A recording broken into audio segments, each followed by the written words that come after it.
معروف میزبان اقرار الحسن نے انکشاف کیا ہے کہ اداکار حمیرہ اصغر نے اپنی موت سے قبل 10 افراد کو پیغامات بھیجے تھے مگر کسی نے جواب نہیں دیا۔ اداکارہ اور ماڈل حمیرہ اصغر کی کئی ماہ پرانی لاش 8 جولائی کو کراچی کے علاقے ڈیفنس کے ایک فلیٹ سے برآمد ہوئی۔ مکان مالک کی شکایت پر عدالت نے پولیس کو کرایہ ادا نہ کرنے پر فلیٹ خالی کرنے کا حکم دیا تھا، جس کے دوران اداکارہ کی لاش جو کہ ڈی کمپوزیشن کے آخری مراحل میں تھی برآمد کی گئی۔ ابتدائی طور پر بتایا جا رہا تھا کہ لاش 1 ماہ پرانی ہے، لیکن بعد ازاں ابتدائی پوسٹ مارٹم رپورٹ میں انکشاف ہوا کہ لاش 8 سے 10 ماہ پرانی ہے۔ اداکار کی موت کی ممکنہ وجہ جاننے کے لیے پولیس نے تحقیقاتی کمیٹی قائم کر دی ہے، جو یہ معلوم کرنے کی کوشش کرے گی کہ موت طبی تھی یا قتل کیا گیا یا پھر یہ خودکشی تھی۔ اس کیس سے متعلق روزانہ نئی تفصیلات سامنے آ رہی ہیں۔ ٹی وی میزبان اقرار الحسن نے انسٹاگرام پر ایک ویڈیو جاری کی جس میں انہوں نے بتایا کہ اداکار کے موبائل سے معلوم ہوا ہے کہ انہوں نے مرنے سے پہلے 10 افراد سے رابطہ کرنے کی کوشش کی۔ انہوں نے بتایا کہ اداکار نے 7 اکتوبر 2024 کو جن افراد کو پیغامات بھیجے ان کے بھائی سلمان، محسن، عمران، حسن اور دیگر شامل تھے۔ اداکار نے ان 10 افراد کو پہلے ہیلو کا پیغام بھیجا اور کچھ دیر بعد دوبارہ پیغام بھیجا کہ ہیلو میں تم سے بات کرنا چاہتی ہوں، لیکن ان تمام افراد نے ان کے پیغام کا کوئی جواب نہیں دیا۔ اقرار الحسن کے مطابق ان افراد نے 2-3 دن گزرنے کے باوجود بھی کوئی جواب نہیں دیا، کیونکہ اداکارہ کا موبائل فون 3 دن تک آن رہا، اس کے بعد بند ہو گیا، جس سے یہ اندازہ لگایا جا رہا ہے کہ ان کی موت 7 اکتوبر کے بعد ہوئی۔ ان کا کہنا ہے کہ قابل تشویش بات یہ ہے کہ ان افراد میں اداکار کا بھائی بھی شامل ہے، جس نے بھی ان سے رابطہ کرنے کی کوشش نہیں کی۔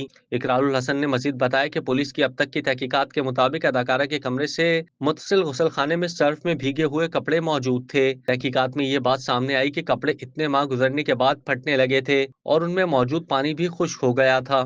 پولیس کا ابتدائی خیال یہ ہے کہ شاید اداکارہ کپڑے دھونے کے لیے غسل خانے جا رہی تھی اور اسی دوران پھسل کر منہ کے بل گری اور ان کی موت واقع ہوئی۔ اقرار الحسن نے یہ بھی کہا کہ اب تک کی معلومات سے یہ واضح ہو چکا ہے کہ اداکارہ منشیات استعمال نہیں کرتی تھیں۔ انہوں نے مزید کہا کہ 10 اکتوبر تک اداکارہ کو مختلف افراد کی جانب سے پیغامات موصول ہوئے، جن میں ان کے قریبی دوست اور عمارت کا چوکیدار شامل تھے، تاہم یہ وہ 10 افراد نہیں جنہیں اداکارہ نے خود پیغام بھیجے تھے۔ اقرار الحسن کے مطابق اداکارہ مکمل طور پر صحت مند تھیں۔ ان کے جم ٹرینر کے مطابق وہ روزانہ 3 گھنٹے ورزش کرتی تھیں۔ انہوں نے بتایا کہ اب تک کی تحقیقات سے اندازہ ہوتا ہے کہ اداکارہ کی موت غیر طبیعی تھی، کیونکہ انہوں نے اپنے موبائل فون اور لیپ ٹاپ کے پاس ورڈ ایک ڈائری میں لکھ رکھے تھے، اس لیے پولیس نے بآسانی ان کے موبائل کا ڈیٹا حاصل کر لیا۔ بعد ازاں پولیس اس کیس میں 63 افراد سے تفتیش کرے گی، جبکہ 5 افراد کے بیانات ریکارڈ کر لیے گئے۔ کیا آپ کاروبار کی تشہیر چاہتے ہیں یا social media plate form manage کرانا چاہتے ہیں؟ تو دیر کیسی، ابھی رابطہ کریں اونلی نیوز کی ٹیم سے۔ ہمارا کانٹیکٹ نمبر آپ کی اسکرین پر ہے۔